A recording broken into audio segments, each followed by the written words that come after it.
Uma boa noite a todos, uma boa noite aos nossos irmãos através da internet. Deus abençoe cada um que neste momento separa este tempo para adorar a Deus e ouvir a palavra do Senhor. Amém? Nós vamos ler então aos Hebreus e depois Apocalipse. Todos têm aí?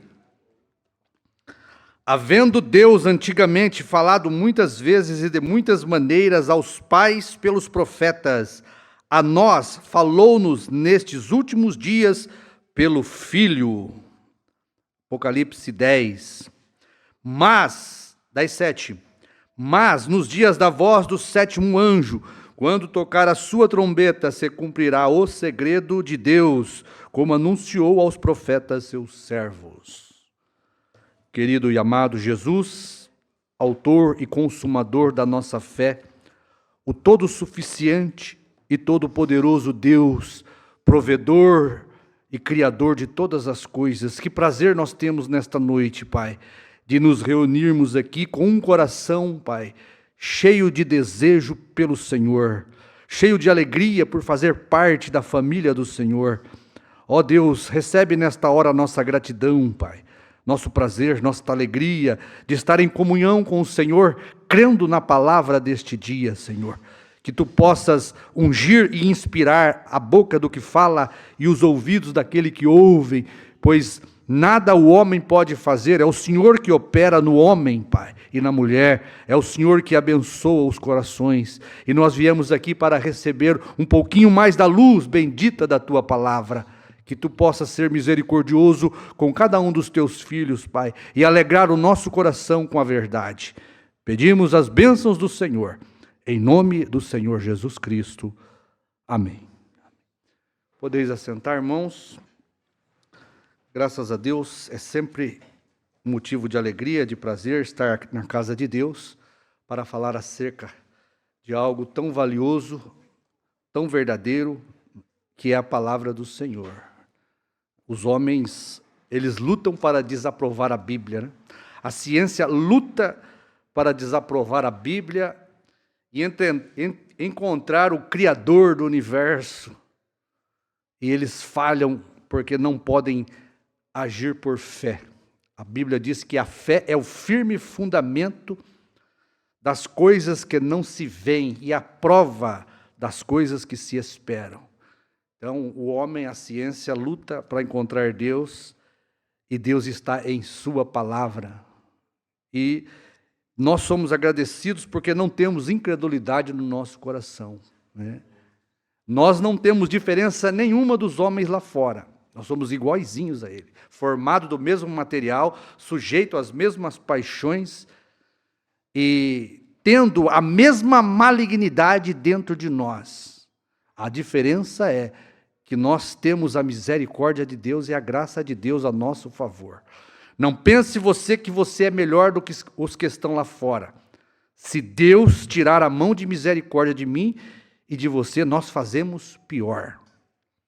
Então é cuidar para não cairmos, é darmos valor à palavra, colocarmos Deus em primeiro lugar e mostrar o amor que temos por Ele. Amém? E falar da palavra sempre é uma tarefa não muito fácil. Quando se tem pessoas com revelação ouvindo, a gente tem que tomar muito cuidado naquilo que a gente fala, baseando sempre a pregação na mensagem, na Bíblia, porque esta noiva do último dia, ela não vai cair. Então nós precisamos apoiar naquilo que Deus já fez, naquilo que Deus já cumpriu, apoiar naquilo que é a palavra revelada deste dia. Ontem nós falamos um pouquinho sobre separação, né? Santificação, separados para ver o Senhor, ou santificados é a mesma coisa, para ver o Senhor. A palavra de Deus, São João 17:17, diz que não são do mundo como eu não sou. E Jesus diz, santifica-os, Pai, na verdade, a Tua palavra é a verdade. A Tua palavra nos separa. A palavra que santifica é aquela que separa. Sempre que você pensar em separação, você tem que unir a santificação. É impossível você ser santo e não ser separado. E é impossível você ser separado e não ser santificado. E sempre Deus entra em cena com a palavra. A palavra do dia é o que faz a santificação e a separação nossa. Eu vou falar um pouquinho hoje sobre outra mudança. Apocalipse 10, outra mudança. Porque nós fomos separados quando estávamos no mundo pela palavra.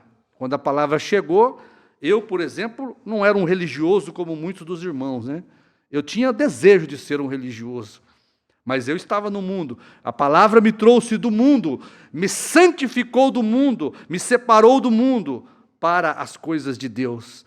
A manifestação da palavra de Malaquias 4:5, Elias, que veio restaurar para nós a doutrina apostólica, foi esta palavra que me santificou, foi esta palavra que me separou para a presença de Deus. E cada um de vocês, talvez muitos não estavam no mundo, estavam numa organização, num chiqueiro religioso.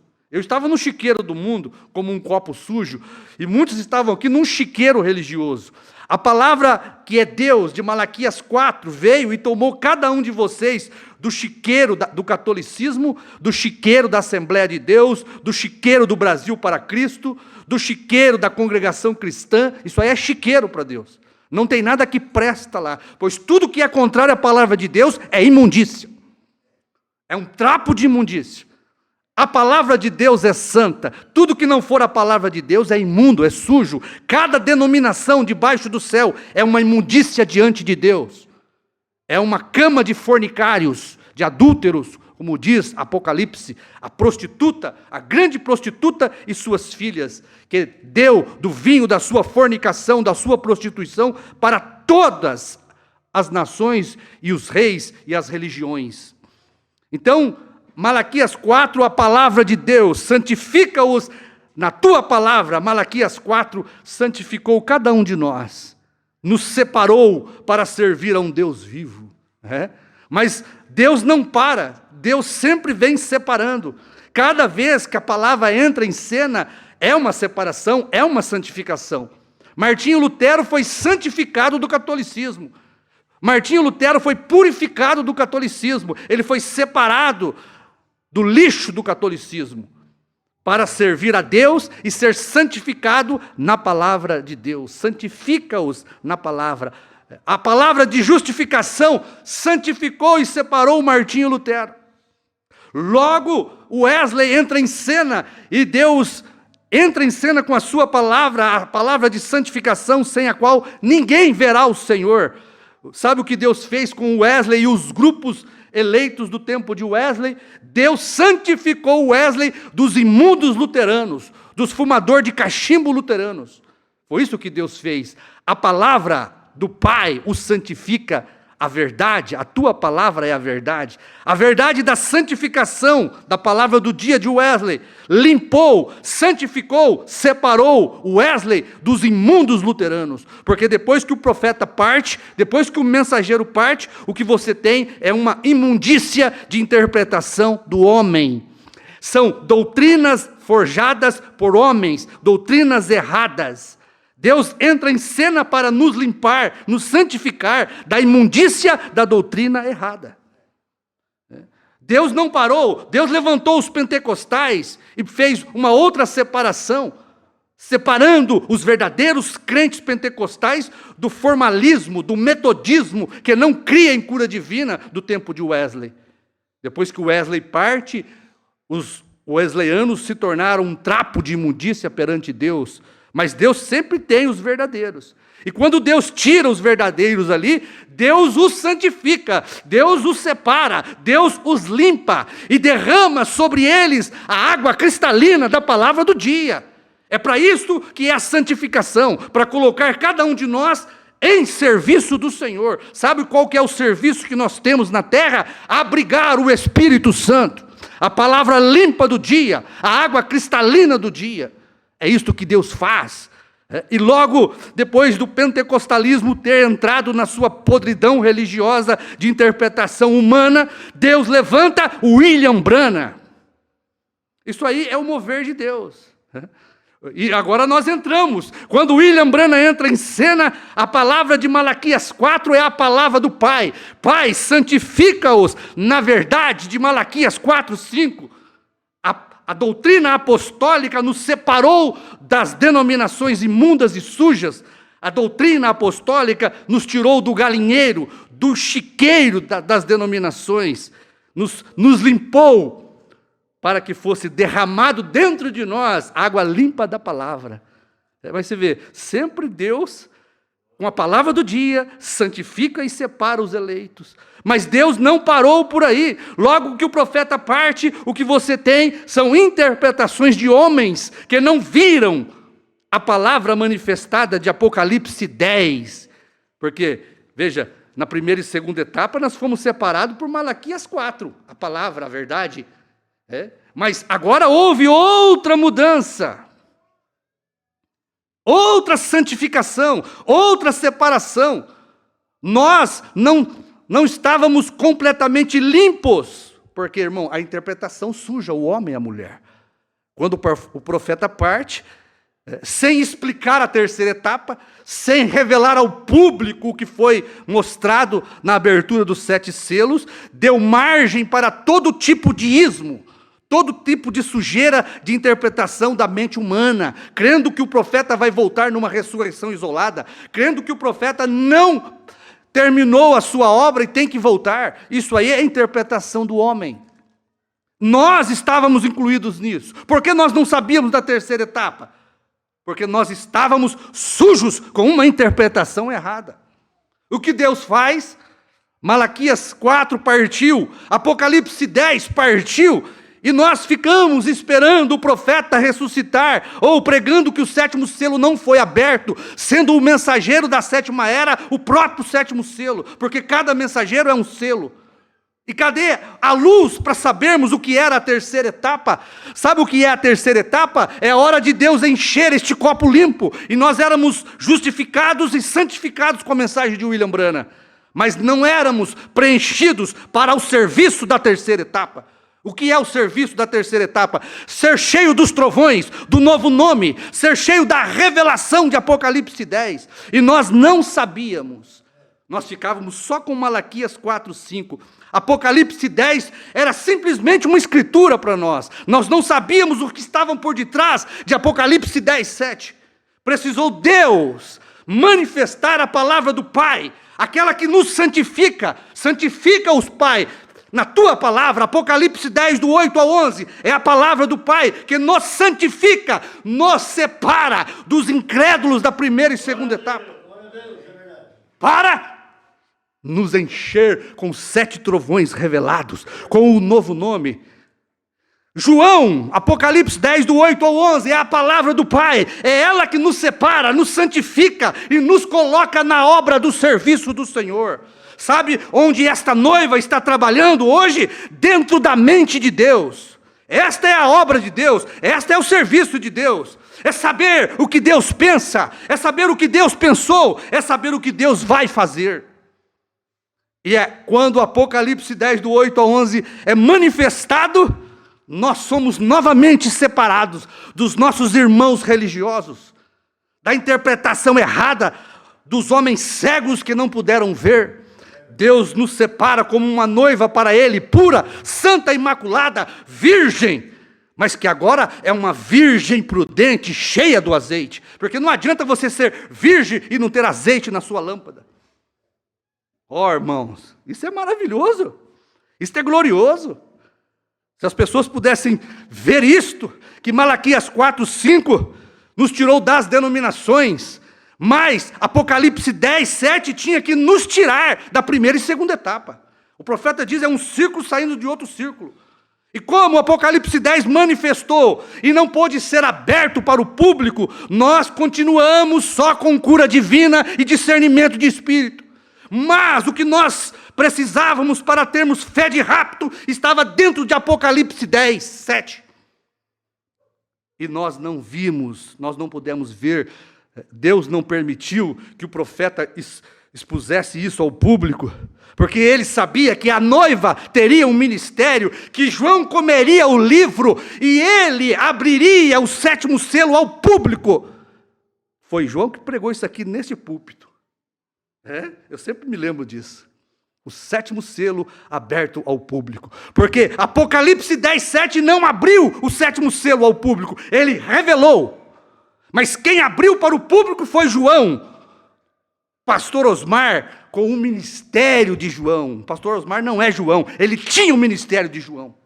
A unção de João estava sobre o pastor Osmar. O povo pode espernear, pode achar ruim, pode se escandalizar, mas Deus trabalha com a simplicidade de um homem humilde para trazer algo muito tremendo que abala a nação eleita. O abalo não é para o mundo, é para a nação eleita, escolhida. A Bíblia diz e chama a noiva de uma nação eleita, escolhida. E não pense que é uma multidão de gente, não. O povo está propenso a ser enganado por uma grande quantidade de gente. Deus não está nisso. Deus está na simplicidade e na qualidade. O profeta pregou e disse: Deus pesa os seus, o diabo conta os seus. Quando você vê uma igreja muito cheia de gente, o diabo está contando aquilo. Certo? Mas quando você vê 2 ou 3 reunidos em nome da palavra, ali eu estarei. Então, nós fomos santificados hoje por Apocalipse 10, do 8 ao 11. Porque no tempo de Apocalipse 10 foi revelado, mas a explicação de Apocalipse 10, que eram os trovões que foram revelados, o novo nome, o novo nome que nos iria separar e nos santificar, os 7 trovões que iria nos separar e nos santificar, não pôde ser proclamado na voz do 7º anjo. Mas João foi ordenado por Deus: toma este livrinho da mão deste anjo, Brana, profetiza outra vez, derrama sobre estes copos limpos a minha palavra cristalina, separa-os, a tua palavra é a verdade, santifica-os na tua palavra. A tua palavra é a verdade. Nós fomos santificados, separados por Apocalipse 10, do 8 ao 11. Mas nós não fomos só separados e santificados e colocados na prateleira, não. Deus derramou em nós o Espírito Santo para a obra do serviço do Senhor. Nós não estamos vazios como o santificado está. O pastor Omar pregou isso aí também. O santificado está vazio. Está mesmo, porque é tomado o copo, o eleito do galinheiro, do chiqueiro denominacional, ele é lavado pela água da palavra, e ele é colocado, separado, santificado para o serviço. O serviço do Senhor é quando o copo é cheio da água da palavra, cheio do Espírito Santo. E eu te digo, meu irmão, na primeira e segunda etapa do Irmão Brana, nós nunca fomos cheios do Espírito Santo, porque nós tínhamos parte da promessa. O próprio profeta falou e pregou sobre isso. Nós nunca fomos ressuscitados do denominacionalismo na primeira e segunda etapa. Foi o profeta que disse, na mensagem ao nascer do sol, ali, naquele armazém de carvão, ele disse: eu fui ressuscitado com ele. O próprio profeta disse isso. A ressurreição vem quando a palavra é revelada, é aberta. Quando é derramado na igreja os 7 trovões misteriosos. Você não pense que isso é só profecia, não. As minhas palavras são espírito e vida. Quando você recebe a palavra, você recebe o espírito daquela palavra. Então, foi na visitação do Espírito Santo, na 7ª era, o profeta diz, para a abertura dos 7 selos, o Espírito Santo completo visitou a igreja. Como que ele visitou? Na carne de William Branham. Jesus Cristo andou por nossas ruas, visitou nossos lares, visitou o nosso coração, entrou na nossa tenda, em um pequeno camponês chamado William Marron Branham. E hoje nós estamos na obra do Senhor, cumprindo o propósito do Senhor, formando a parte superior do corpo desta igreja, que é a cabeça. Nós estamos na mente de Deus, nós voltamos, pois isto é a redenção. O que é redenção? Ser trazido ao lugar de origem. Qual era a nossa origem? Lá antes do mundo ser formado, era a mente de Deus. O que desceu no monte pôr do sol foi a mente do Senhor. Quem entrou na mente do Senhor foram aqueles que estavam na mente dele antes da fundação do mundo. E quando a mente do Senhor é aberta, o que você tem lá dentro? A noiva eleita.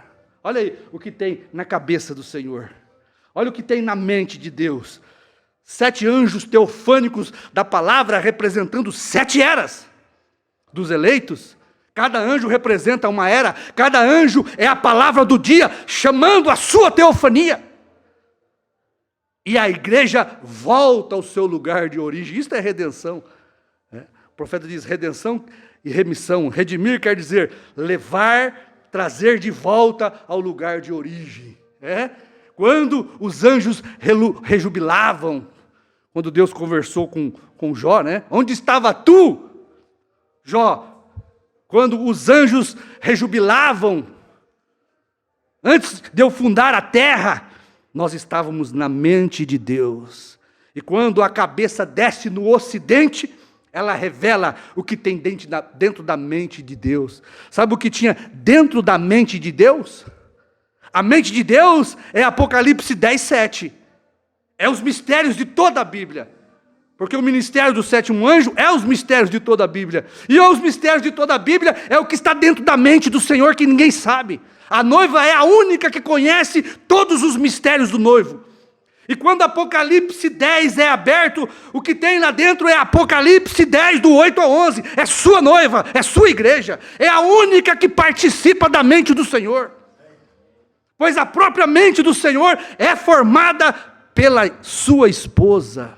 Apocalipse 10, do 8 ao 11. Tudo que estava na mente do Senhor foi transferido à mente de João, o ventre espiritual de João. Tudo que estava na mente do 7º anjo foi transferido para o ventre espiritual da mente de João. E o que João prega para chamar a atenção da noiva é exatamente o que o noivo pregou. João não prega nada mais, nada menos, somente o que o 7º anjo pregou, que nós não sabíamos. Este era o problema nosso, é não saber o que é Apocalipse 10, 7. Eu particularmente, para mim eu falava de Apocalipse 10, 7 como anjo da era da igreja, eu não sabia o que estava ali atrás, nós não tínhamos conhecimento disso. Mas quando João vem, come o livrinho, começa a pregar, a esmiuçar, desde a era que termina para o Cordeiro sair do trono, para que seja revelado os 7 trovões, Deus vem elucidando para nós através do ministério de João, irmãos. Por isso, a palavra que João prega nos separa dos nossos irmãos denominacionais da mensagem. Nós fomos separados, e eu não fiz esforço nenhum para ser. Eu nem queria, mas não é o que nós queremos, é o que Deus quer. Talvez não é o que você queria, talvez você teve vontade de sair correndo também. Mas você era um eleito para ser separado com esta palavra. E não adianta o eleito querer fugir da sua predestinação. Não é a minha vontade, é a dele. Você é prisioneiro do amor de Cristo. Sabe o que é o amor de Cristo? É sua palavra. E sabe o que é a sua palavra hoje? Apocalipse 10, do 8 ao 11. Eu e você somos prisioneiros da palavra de Apocalipse 10, do 8 ao 11. Mesmo que eu queira negar, eu não consigo mais. Isso está dentro de mim, está dentro de você. Nós fomos mudados. Olha, e eu acabei falando outra coisa. Hein? Tinha outra coisa para falar aqui, e eu vou deixar o culto que vem, porque é ruim você começar e não terminar, né? Mas eu creio que isso já expressa tudo isso que eu ia falar. Outra mudança. O profeta pregou isto. Nós sofreremos outra mudança. Seremos separados outra vez. É uma mudança que não é pouca, a mudança é grande.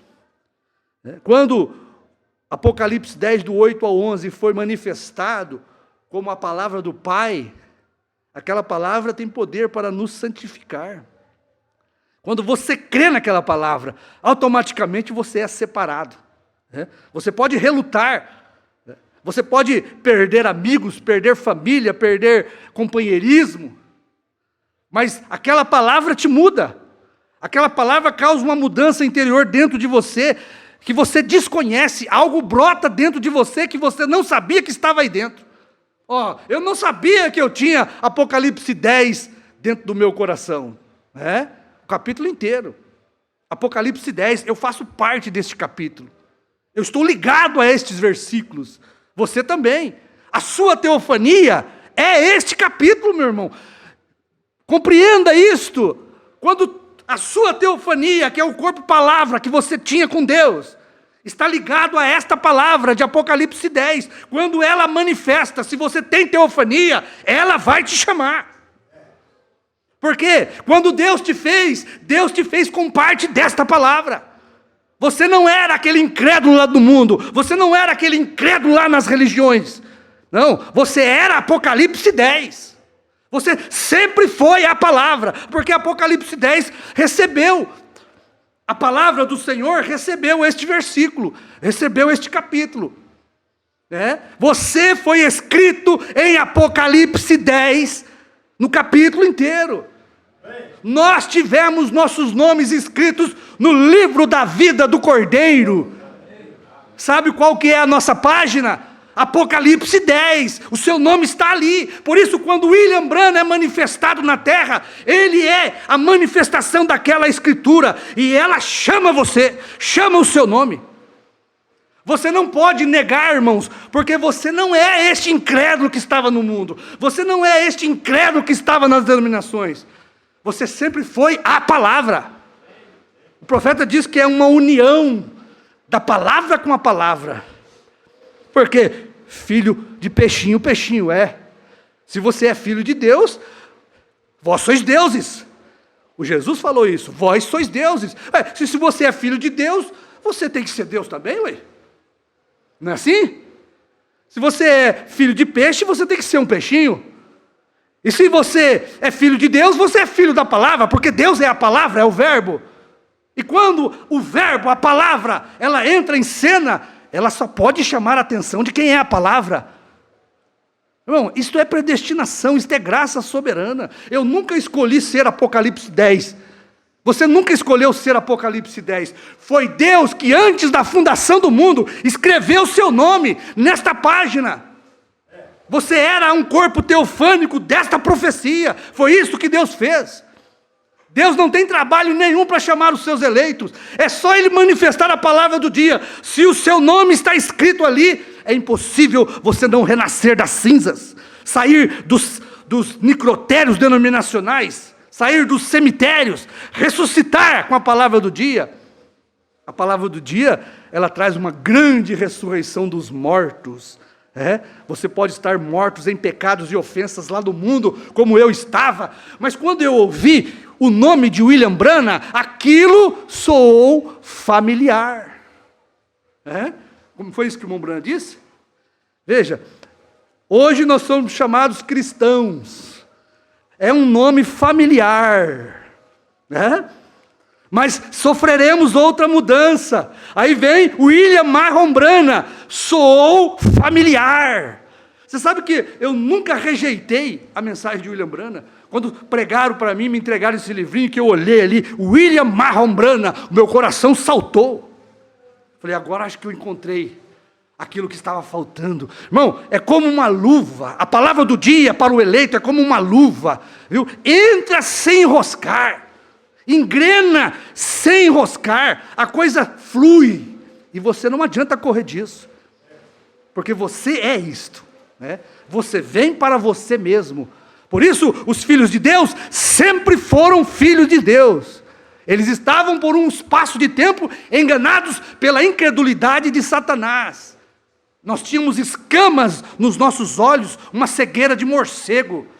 Mas quando a luz da palavra do dia brilha, como brilhou sobre Paulo, estas escamas caem dos nossos olhos.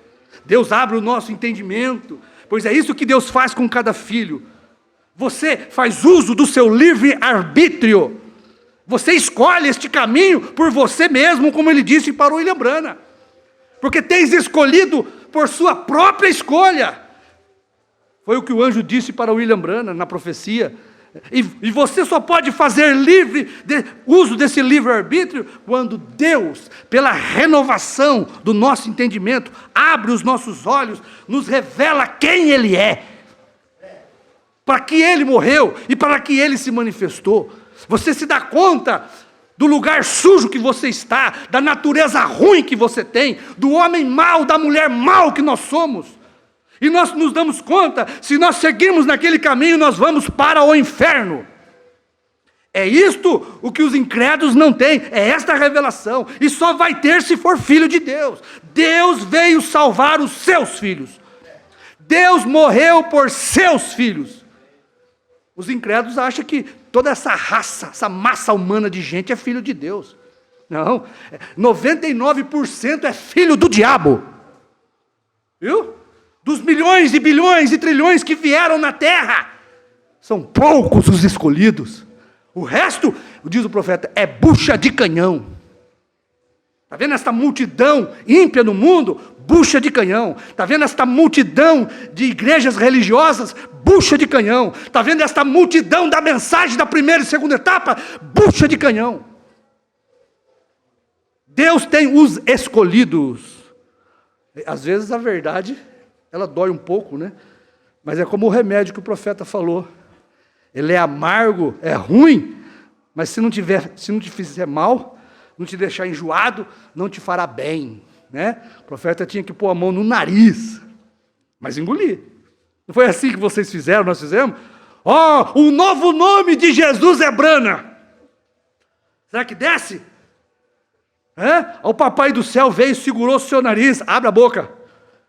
Engole, BRANHM, perfeito, perfeição. Come isso, vai te fazer bem. É isto que os nossos irmãos da primeira e segunda etapa precisam. Do Pai Celestial segurar o nariz dele e abrir a boca deles à força. Deixar eles sem respiração. Para que possa descer o óleo de rícino, o livrinho amargo no ventre. João comeu o livrinho, era óleo de rícino. Parecia que era doce na boca, mas quando chegou no ventre, era amargo como óleo de rícino. Mas fez tão bem para nós. Nos separou do mundo religioso, dos irmãos incrédulos, nos separou das religiões imundas, sujas. É amargo, mas é bom. É que nem Giló, né? É amargo, mas dá mais fome ainda. Você sabe que a coisa amarga dá mais fome, né? Come Giló para você ver. Não, eu não quero. Não, come que você vai querer comer mais. Aí você come o Giló, pronto. Aí você tem que comer e repetir de novo. Um gilózinho frito na manteiga, hein? Irmã Luísa? É bom, não é? Um gilózinho frito na manteiga. Hein, irmão Roberto? Aí você come aquilo ali, é o livrinho. O livrinho é o gilózinho frito na manteiga. Come para você ver se não abre o seu apetite. Come para você ver se não amarga no ventre. Mas o amargo com Deus é doce como mel. E o doce do mundo, do diabo, é amargo como fel. Eu prefiro o amargo de Deus do que o doce do diabo. Tá certo? Essas religiões formais, essas religiões que interpretam a palavra de Deus, que parece doce, né? Por que as pessoas gostam de uma denominação? Porque a pregação é doce. Amacia o ego delas, né? Você é um grande homem de Deus. Olha, você vai vencer todos os problemas. Você vai conseguir montar sua empresa. Olha como é doce. Vai comprar carro importado. Olha que doçura. Mas lá no inferno, a sua alma vai amargar como fel. É bom você ouvir uma pregação escaldante hoje, uma pregação amarga como o livrinho que João comeu, para que você possa desfrutar do doce céu. Amém? Amém? Então, irmãos, eu creio que isso aqui é suficiente. E eu não vou entrar nesse outro assunto aqui, vou deixar para sábado que vem, tá bom? Outra mudança, vai pensando nisso aí. O profeta diz, e eu creio que as pessoas que têm revelação vai ver outra mudança. Sempre Deus vem para fazer uma mudança. E a mudança não é fácil. A mudança não é fácil. É como mudar de casa, né? Eu nunca me vi mudando de casa só de pensar na mudança. Meu Deus. Você embalar tudo quanto é copo. Tirar tudo quanto é panela. Achar sacola para colocar tanto cobertor, caixa para colocar tanta roupa. E se você tiver uma família de 5 pessoas? Pensa para você ver, quem que vai querer mudar? Eu não quero. Deus do livre guarda. Eu quero ficar quietinho, tudo guardadinho, porque depois que tira do lugar, não cabe mais. Depois que você tira tudo do lugar, eu quero ver você achar o lugar de novo. Então, a mudança não é fácil. Olha, você tem que achar um novo emprego. Pensa para você ver, na outra cidade, achar um lugar bom, uma vizinhança boa, achar escola para os seus filhos. Pensa para você ver. E vai chegar na sua casa, você tem que montar tudo de novo aquilo. Não, mudança não é para mim. Só que você tem que pensar assim, você vai sair de um casebre e vai para um casão, compensa. Fazer um esforço, chorar, gemer. Depois que você chegar na sua casa, que você tiver tudo arrumadinho, você faz assim, não foi fácil. A mudança não é fácil. A mudança não é fácil. Então, quando você fala de mudança, você só lembra nisso. Agora, já pensou a mudança de natureza? O que não causa para Deus? A mudança de opinião, a mudança de crença. Já pensou? Porque às vezes por causa de mudança, irmãos, nós não somos felizes. Às vezes precisa ter mudança. Eu vou deixar isso aqui, senão a gente vai mesmo. Se não houver mudança na nossa vida, nós não vamos ser felizes. Se a mulher não querer mudar, o casamento dela não vai ser feliz. Se o homem não quiser mudar, o casamento dele vai continuar uma tristeza. E isso aí é você levar para a parte espiritual. Tem que haver uma mudança, irmãos. Tem que desejar mudar. Tem que almejar mudar. E a mudança só vem com confissão sincera, com arrependimento na alma. É só assim que a mudança acontece. Porque se você não se arrepender e não fazer uma confissão sincera para Deus, a sua vida não vai mudar.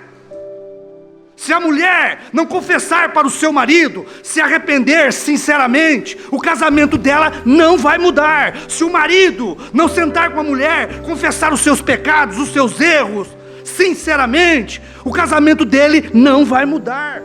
E assim é a nossa natureza com Cristo. A mudança de natureza só pode vir com confissão sincera e um coração quebrantado, cheio de arrependimento. Porque não adianta você falar que se arrependeu e está fazendo a mesma coisa, cometendo o mesmo erro, praticando o mesmo pecado. Você nunca se arrependeu. Quantos crentes dentro da igreja, homens e mulheres que nunca se arrependeu?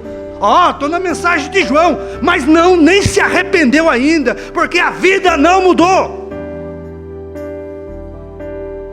Precioso Pai, em nome de Jesus Cristo, Pai, agradecemos pela sua verdade, pela sua palavra. Deus, esta mensagem é gloriosa para as nossas almas, Pai.